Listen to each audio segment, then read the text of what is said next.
Hey guys, welcome back to another The Unofficial A&R video, and today I am focusing on an album which made its rounds through the music industry last year from a beloved artist, and that album is 2000 by the one and only Joey Bada$. 2000 is Joey's third studio album, but was his first album in 5 years since not only committing to acting, but also his first album following its predecessor, All American Badass, which came out in 2017. An album itself which received mixed reviews, with critics criticizing it for being slightly simplistic and less intricate than Joey's previous works, despite its artistic twist on its political inspiration of discrimination in the United States. All American Badass was rated an okay score of 6.4 from popular music blog Pitchfork, a very apparent drop in rating in comparison to Joey's previous works. What I'm focusing on in this video, however, is whether or not I agree with Pitchfork's rating of a 6.8 for 2000. In its review for 2000, Pitchfork gives Joey's artistry much kudos, especially when mentioning Joey from his past, describing Joey's debut mixtape 1999, which he dropped at the tender age of 17 by the way, as a landmark album, as well as describing Joey as an old soul with a young face and someone who's honed in the vintage aesthetic and skill. This, however, is a steep contrast to how they describe Joey's ability to balance rap and acting, as well as 2000, to which Pitchfork uses some phrases which will only make you say, oofed. Enjoyable but unchallenging, flavorless boasts, rough spots, underwhelming, bare minimum. But at least they managed to mention wide-ranging production. For a lot of loyal Joey Bada$ fans, they seem to echo the sentiment of Pitchfork. Many fans reminisce on the highs of 1999. 1999 was rugged, rustic, reminiscent, rebellious. You could feel Joey's hunger in that project, and I must say, it's aged immaculately. It's really a timeless project. 1999 to Joey is like Illmatic to Nas, The Blueprint to Jay-Z, and like I said, for somebody as young as Joey Bada$ to have a quality classic attached to his name, just like Jay-Z and Nas do, especially in this day and age, is a feat that not a lot of artists experience. It did something immediately for Joey which a lot of artists don't seem to achieve until they're a couple albums into their career. And that thing is, it solidified Joey's legacy. Yes, a lot of modern day rappers have good albums, but they don't have timeless ones. But whilst this is all positive and everything, if you're an artist who's trying to try new things as you get older, and your fans are attached to the classic album you dropped fresh out the gate, it could feel like your past is haunting you, following you, and putting a bit of a dampener on your creative freedom, because your fans want you to release what they like and what they're used to, instead of what you like and what you're trying to change or experiment with. Judging by social media, 2000 seems to receive mixed reviews. Some people have gone as far as to say that 2000 was the album of 2022, and then there's others who seem significantly underwhelmed by Joey's return. If we ignore All American Badass and label it as a political concept album instead of a typical album, then technically, Joey as a solo artist up until 2000 hasn't released an album with the usual tracks that his fans like to hear from him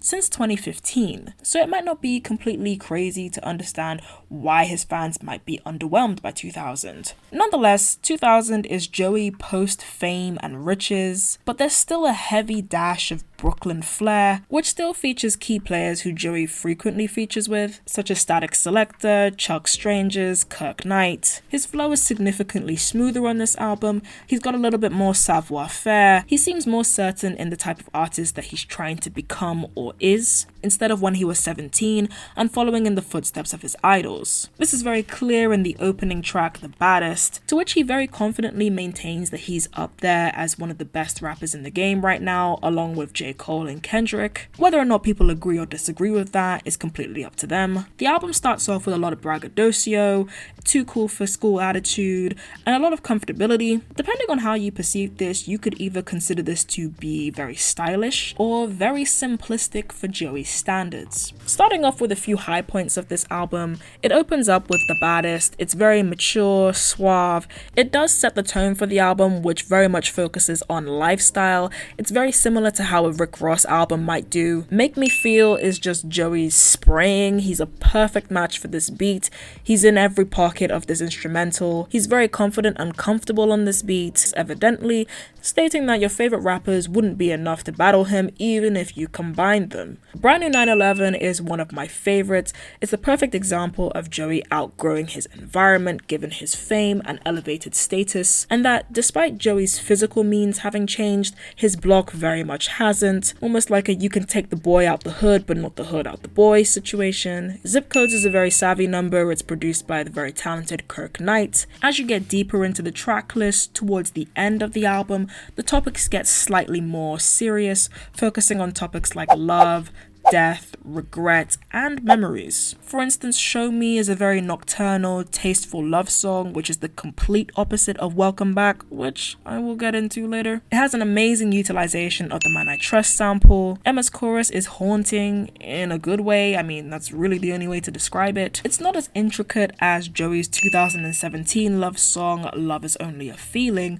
but this song still has that dreamy, late night drive feel to it. Head High is one of a couple songs which are very close to old school Joey Badass. He touches on the repercussions of gun violence and reminisces on his relationship with late rapper XXXTentacion. Survivor's Guilt is evidently the star song on this project. It's Joey's ode to his late friend and underground icon, Capital Steez, as well as his cousin, Junior B. I don't have too much to say about this song besides this is what you get when an artist puts their soul into a song. All those years of Joey taking time to gather how he felt about Steez's death paid off here, as well as him bringing to light his cousin's death, which his fans didn't have much knowledge about until this point. Whilst very dejected and regretful, it's a genuine, honest reflection of wondering why something worked out for you and not your loved one despite coming up together and having similar dreams. On top of not being able to prevent their eventual fate and wondering why you weren't in a position to prevent this. It's deeply personal, but I think Joey pulls it off. He shows that he's in control of his feelings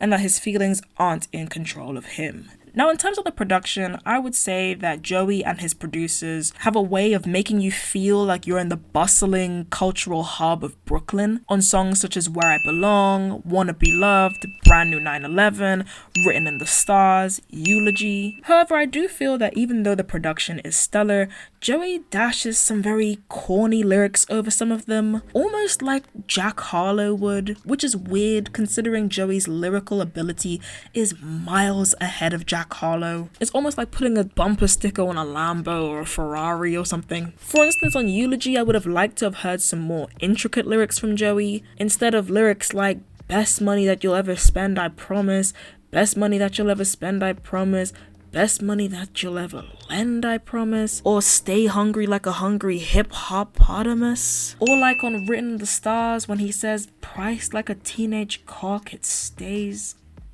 The corny lyrics are very bizarre to me. It's not something I would expect from Joey, but I guess it probably speaks to the relaxed mentality that Joey has towards this album, although I do wish that he would stop. There's also some very bland cuts on this album, such as Cruise Control, which is surprisingly produced by Mike Will Made It. And I say it's surprising because it's a very regular beat. I would have expected Joey to purchase a more interesting beat from Mike Will. It's optimistic to say the least, and we do get a Nas cameo. It would have been very nice for Nas to have featured, but I suppose the cameo is almost like Nas giving Joey his blessing, almost like he's passing the torch. Now, let's get on to the elephant in the room. Probably the most controversial song on this project, Welcome Back. A lot of Joey's fans absolutely despise this song with a burning passion, mainly because it's quite experimental in comparison to what Joey usually does. It features both Capella Gray and Chris Brown, and it's about women,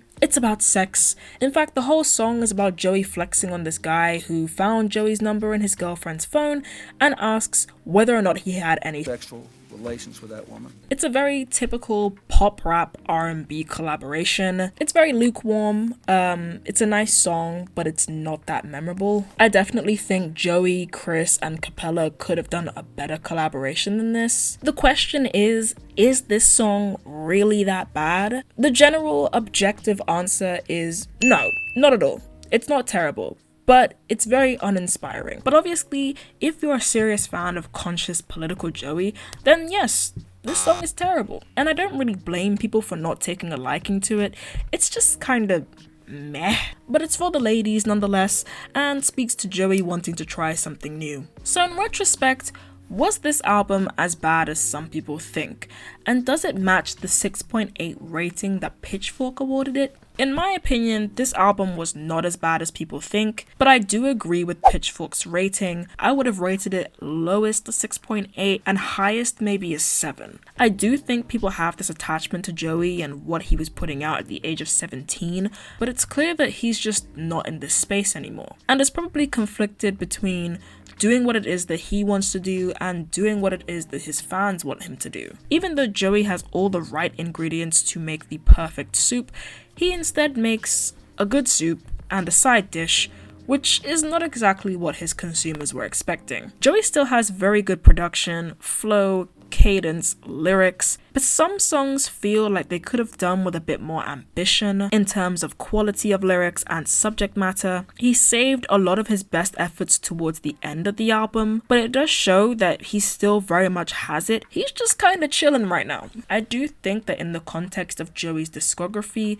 this project is probably his safest bet. But with that being said, 2000 is a good album. It's an album that I keep in rotation, and because Joey just has so much talent, even if his music isn't what his fans expect, he's an artist who people just can't help but support because of his potential. And long may that reign. Thank you guys for listening to me drawl on about Joey Badass's album 2000. Now that the album has aged a bit, it's been out long enough to marinate a little bit and let the hype die down, let me know what you guys thought about this project. Do you think that this album was really good, really bad? Did you initially think it was bad, but now it's good? Let me know what you guys' thoughts are in the comments. Make sure you like, comment, and subscribe. Follow me on Twitter, and I will see you guys in the next video.